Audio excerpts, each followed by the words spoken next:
আসসালামু আলাইকুম, আমি জুবায়ের। আজকে টিউটোরিয়ালে আপনাদের যেটা দেখাবো সেটা হচ্ছে এক্সিয়াস ব্যবহার করা।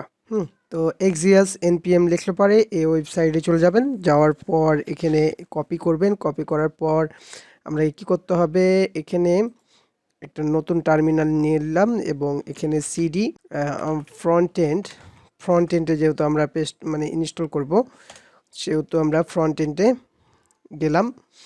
যাওয়ার পর এখানে আমরা কি করব, সিডি ব্যাকএন্ডে যাওয়ার পর npm রান দেব যেটা আছে সেটা আমরা করলে পরে আমাদের সার্ভারটা স্টার্ট হয়ে যাবে। তো এখানে দেখলে এই যে এটা কিন্তু ইনস্টল হয়ে গেছে। এখন যদি আমরা প্যাকেজ.json-এ যাওয়ার পর এখানে এক্সিয়াস দেখি তাহলে দেখতে পারবো। তাহলে আমরা এটা কি করব, এই টার্মিনালটা আমরা হটাই দিলাম, ডিলিট করে দিলাম এবং এটাও হটাই দিলাম। এখন এখানে আমরা এক্সিয়াসের মাধ্যমে আমরা কি করব, এই ফাংশনটা যখন আমরা এখানে কল দিচ্ছি, এখানে যখন কল দিচ্ছি, কল দেওয়ার সাথে সাথে কি হচ্ছে, ফাংশনটা কল হচ্ছে। তো আমরা এখানে কি করব, এক্সিয়াসটা ব্যবহার করব। এক্সিয়াসের মাধ্যমে আমরা একটা এপিআইকে কল দিয়ে দেখব। তো এখানে ইম্পোর্ট এক্সিয়াস ফ্রম হচ্ছে এক্সিয়াস। তো এক্সিয়াসটাকে আমরা যদি কল করি, ডট গেট করি এবং এটার মাধ্যমে আমরা কি করব, এখানে একটা ইউআরএল দেব। সেটা ইউআরএলটা হবে ফেক ইউআরএল, ফেক এপিআই দিব। ফেক এপিআই গেলে পারে আমরা এই জেসন প্লেস হোল্ডারের যে এপিআইগুলো আছে এই লাস্টের দিকে এটা গেট মেথড ব্যবহার করতে হবে। এখানে গেলাম, যাওয়ার পর যদি আমরা এখানে পেস্ট করি এবং এখানে কনস এখানে পোস্ট ব্যবহার করি আর এইটাকে আমরা পোস্ট দিয়ে দিলাম। তো আমরা এটাকে কি করব, কনসোল লগে দেখব। আগে কনসোল লগে যদি দেখি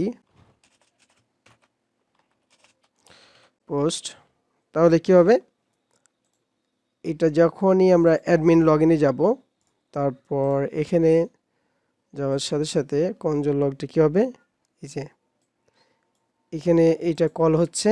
তো এখানে দেখেন এইটা কল হচ্ছে। তো এটাকে আমরা, এটা ডিসপ্লেস হচ্ছে, আমরা এটাকে ডিসপ্লেস না করে এই যে অ্যাডমিন লগইন যেটা আছে, এই যে অ্যাডমিন লগইন, এটাকে আমরা ডিসপ্লেস করব।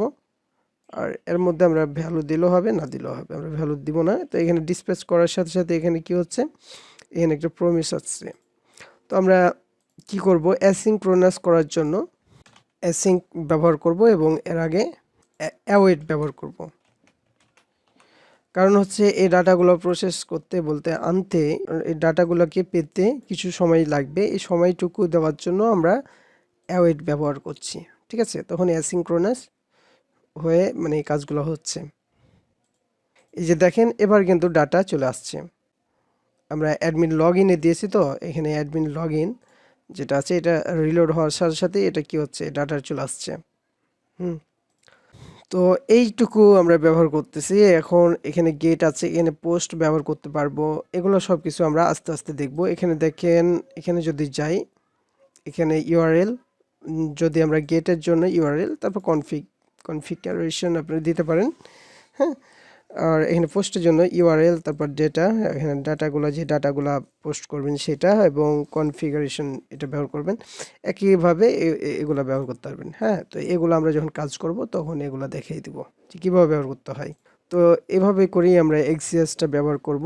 এর সাথে সাথে এরপরে আমরা আপনাদের যেটা দেখাবো সেটা হচ্ছে, দেখেন এটা কিন্তু ডবল চলে আসছে না, এই যে ডবল চলে আসছে, এটা কিভাবে আমরা অফ করব সেটা। তো আজকে টিউটোরিয়াল এ পর্যন্ত। আল্লাহ হাফিজ।